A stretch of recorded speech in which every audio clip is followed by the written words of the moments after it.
नेताजी जयंती भाषण। माननीय सभापति महोदय, मंचासीन सम्मानित अतिथिवृंद, उपस्थित पूज्य गुरुजन वृंद और मोर छोट बड़ भाई और भौणी माने, आज आम प्रिय नेता सुभाष चंद्र बोस को जयंती। कटक सहरर ओडिया बजार रे बास करुथिबा विख्यात वकील जानकीनाथ बोस तथा माता प्रभावती देवींकर कोलमंडन करी नेताजी 1897 मसीहा जानुआरी मास 23 तारिख रे जन्मग्रहण करथिले। तुलसी दुई पत्रु बासिला परी तांकर सुगुण गुड़िक पिलादिनरु ही प्रकटित होइथिला। पाठ पढ़िला बेले बहु समय रे रोगी सेवारे निजकु हजाई दे आनंद लाभ करुथिले।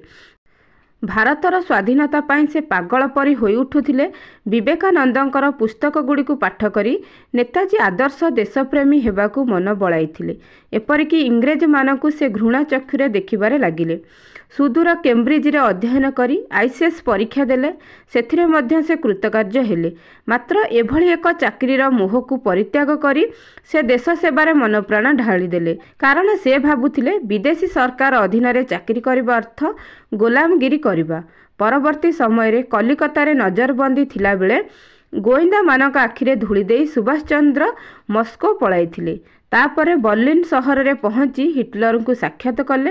बर्लिन रे थाई देशवासी उद्देश्य रे भाषण देले। आजाद हिंद फौज गठन करी भारत को स्वाधीनता देबा पाई आगे आसीथिले। से दृढ़ कंठरे घोषणा करी कहूथिले जे मते रक्त दियो मु तुमको स्वाधीनता देबी। आज तांकर मृत्यु संवाद रहस्य घेर रे तांकर जय हिंद और दिल्ली चलो बाणी एबे मध्य समस्तंक प्राण रे झंकृत हेउछि। तांको भली वीर संतान मानक पाई भारत गर्वित। एतिकी कही मोर वक्तव्य शेष करुछि। जय हिंद, जय भारत। जदि आपण मानकु एही वीडियोटी भल लागि थाए तेबे वीडियोटी लाइक करबा सहित चैनल टी को सब्सक्राइब करंतु। धन्यवाद।